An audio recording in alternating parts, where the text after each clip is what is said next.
The voicemail was only 27 seconds long, but it carried enough terror to echo for years. "Please, if anything happens to me, it was him." Those were the last clear words anyone ever heard from Maya Reynolds, and they would become the key that unraveled everything. Riverside, Ohio is the kind of town people forget exists. Tree-lined streets, 2 diners, 1 high school, a river that moves slowly enough to make the whole place feel half asleep. Crime, at least serious crime, was something people watched on television, not something that happened to their neighbors. Maya Reynolds fit perfectly into that peaceful rhythm.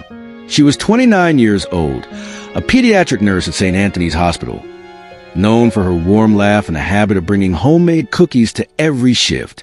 Friends describe her as careful, kind, and maybe a little too trusting. She lived alone in a small blue house on Cedar Lane with her golden retriever, Sunny.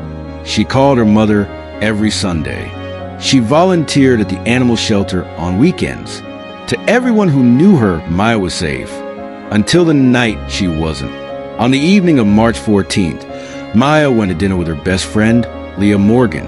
They ate at Giuseppe's Italian Grill, the same place they'd been going since college. Security cameras later showed Maya laughing as she left the restaurant at 9:17 p.m., waving goodbye to Leah in the parking lot. That was the last time anyone saw her alive.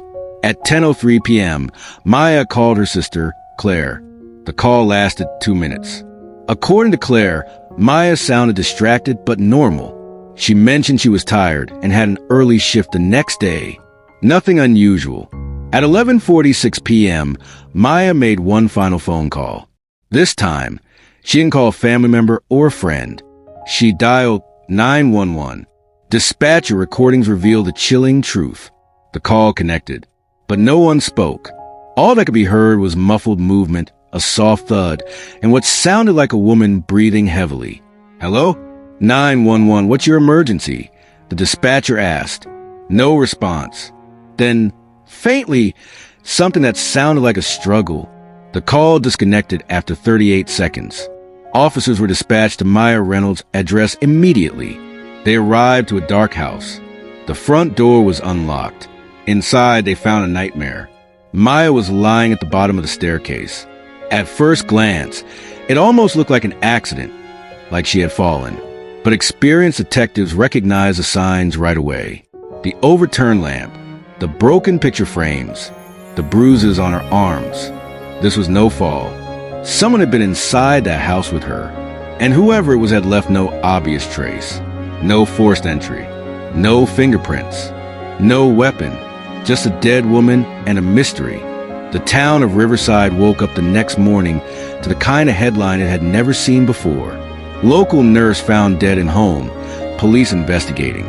Fear settled over the community like fog. Detective Aaron Holt was assigned as lead investigator. He was a 15-year veteran with a reputation for patience and instinct. But even he admitted later that Maya's case haunted him from the start. She didn't fit the profile, he said in an interview years later. No enemies, no risky lifestyle, no obvious reason for someone to want her dead. Investigators began where they always do, the inner circle, boyfriends, exes, co-workers, friends, and one name surfaced almost immediately, Ethan Cole. Ethan had dated Maya for nearly 3 years. Their relationship had ended 6 months before her death. On the surface, it seemed like a clean breakup, but interviews with friends told a different story. Leah Morgan revealed that Maya had been afraid of him. "She told me he had a temper," Leah said, "that he hated the idea of losing control." Text messages recovered from Maya's phone showed dozens of messages from Ethan in the weeks before her death. Some were apologetic. Others were angry. A few were unsettling. "You think you can just walk away from me? No one will ever care about you like I do. You'll regret this." Detectives brought Ethan in for questioning. He seemed calm, cooperative, almost too calm. He claimed he hadn't seen Maya in weeks. Said he was home alone the night she died. No alibi, but also no hard evidence. For now, he walked free. The investigation spiraled in every direction. A mysterious car seen near Maya's house. A co-worker who had once asked her out. a neighbor with a criminal record. Each lead burned bright and then burned out. Weeks turned into months. The case went cold. And then, almost by accident, everything changed. While going through Maya's phone records again, a junior analyst noticed something strange. At 11:42 p.m., just minutes before the 911 call, Maya had left a voicemail, not to a friend, not to her family, but to herself. Investigators had somehow missed it. When Detective Holt pressed play, the room went silent. Maya's voice came through shaky and terrified. "I don't know if I'm overreacting," she whispered, "but Ethan showed up at my house.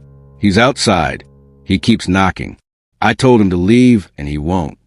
There was a pause, a sound in the background, then the final sentence. "If anything happens to me, it was him." The message ended. For months, Ethan Cole had looked like just another suspect. Now he looked like a killer. Armed with a voicemail, police dug deeper. Cell phone tower data placed Ethan near Maya's home that night. Despite his claim that he never left his apartment, a neighbor finally remembered hearing a man and woman arguing around midnight. Security cameras from a gas station 2 blocks away captured Ethan's car driving toward Cedar Lane at 11:30 p.m. Piece by piece, his story collapsed. On October 3rd, 7 months after Maya's death, Ethan Cole was arrested for murder. The courtroom was packed every day. Prosecutors painted a picture of obsession and rage. A man who couldn't accept rejection. A man who believed if he couldn't have Maya, no one could. The defense tried to call the voicemail unreliable. They suggested another unknown attacker, but jurors kept returning to those haunting words. "If anything happens to me, it was him." After 8 hours of deliberation, the verdict came back. Guilty. Ethan Cole was sentenced to life in prison without parole. Maya's family finally had answers, but justice didn't erase the pain. Her mother keeps that voicemail saved on her phone to this day. She spoke for herself. She said quietly in an interview, even when she couldn't.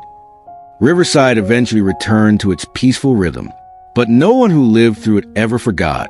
True crime stories often end with verdicts and prison sentences, but real life doesn't. A young woman lost her future.